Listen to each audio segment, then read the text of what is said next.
लो फिर आ गया ये ज्ञान देने के लिए। देखिए दयानंद जी, आप लोगों को बहकाना बंद कर दीजिए। क्या आपकी वेद व्याख्याएं झुठला दे? शूद्रों को शिक्षा का अधिकार नहीं है और ये कलुआ गायत्री मंत्र का उच्चारण कर रहा था। शिक्षा पर तो सभी का समान रूप से अधिकार है, चाहे उनका जन्म या स्थिति कुछ भी हो। स्वामी जी, क्या कहना चाहते हैं कि शिक्षा पर सभी का सुलभ अधिकार होना चाहिए? बिल्कुल सही। शूद्र को निम्न वर्ग के रूप में समझना गलत है। शूद्र शब्द का दुरुपयोग किया गया है। हमें ये समझना होगा कि सच्ची शिक्षा हर व्यक्ति का अधिकार है।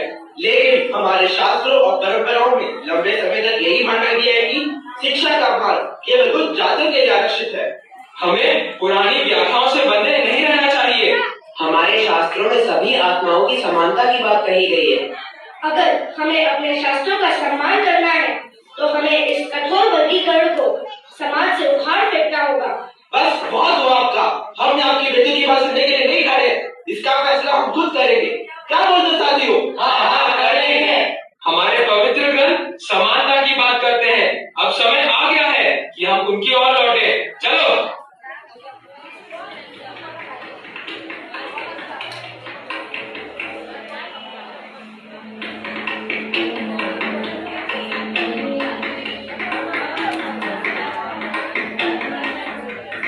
यह व्यक्ति स्वामी दयानंद एक उपद्रवी है। हमारी समाज की नींव को चुनौती दे रहा है। अस्पृश्यता हमारी परंपरा है। लड़कियों की शिक्षा को बढ़ावा नहीं मिलना चाहिए। हमारी परंपरा को संरक्षित किया जाना चाहिए। स्वामी दयानंद की शिक्षा आगे नहीं बढ़नी चाहिए। ऐसे क्रांतिकारी विचार हमारे सामाजिक ढांचे को खतरे में डाल सकते हैं। स्वामी दयानंद शूद्रों के मंदिर में प्रवेश करने के लिए विद्रोह कर रहा है। हम मंदिर को अपवित्र नहीं होने देंगे। कन्या विवाह का विरोध करके उसने हमारी सामाजिक व्यवस्था को चुनौती दी है। अरे वो तो शूद्रों और स्त्रियों की शिक्षा के लिए विद्यालय खोलने का आह्वान कर रहा है।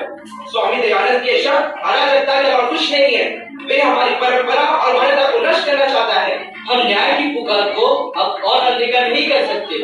स्वामी दयानंद की बातों में सच्चाई है। तुम उसका पक्ष मत लो। तुमने अपनी पुत्री का विवाह न करके उसे ज्ञान अर्जित करने के लिए भेजा। अगर तुम हमारे समाज और वर्ग के नहीं होते तो अभी तक तुम्हें बहिष्कृत किया गया होता। स्वामी दयानंद तो हमारी महान सती प्रथा को भी गलत करता है। सती प्रथा भी समाप्त करवाना चाहता है। अब तो हमारी महान सती प्रथा खतरे में दिखाई पड़ती है। ये पागलपन है। हमें इस विद्रोह को सफल नहीं होने देना है। किशन के निधन के बाद हमें उसकी विधवा पत्नी को सती के लिए ले जाना है या नहीं? हाँ, क्यों नहीं ले जाएंगे? हम किसी के भी कहने से अपनी हजारों साल पुरानी सती प्रथा को बंद कर देंगे क्या? सुनो भाइयों, हमें सतर्क रहने की आवश्यकता है। हम अपनी परंपरा को बचाने के लिए कुछ भी करेंगे। प्राणों का बलिदान भी देंगे। बोलो सती मैया की जय। बोलो सती मैया की जय।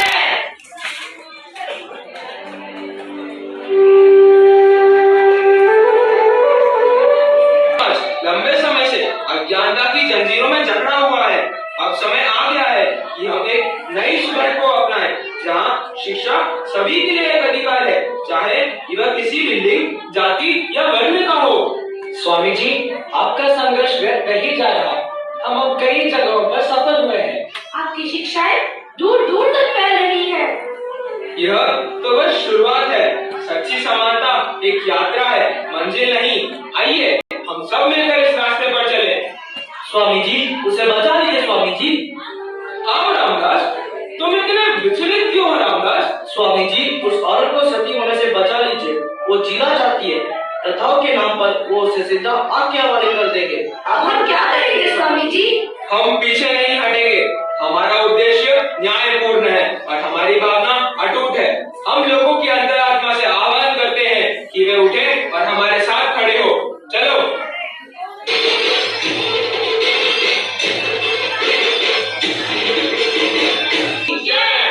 नहीं, मुझे नहीं मरना। मैं जीना चाहती हूँ। छोड़ दो मुझे। ये हमारी परंपरा है। तुम्हें सती होना ही पड़ेगा। नहीं, मैं मरना नहीं चाहती हूँ। मैं जीना चाहती हूँ। छोड़ दो मुझे। तुम्हें अपने पति के साथ स्वर्ग में जीने का सौभाग्य मिलेगा।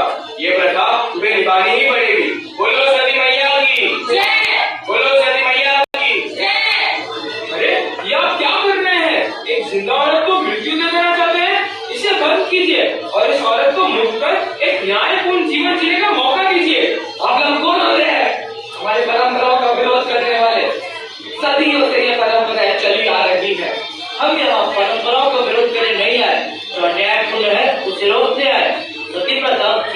मूल सिद्धांतों का उल्लंघन करती है।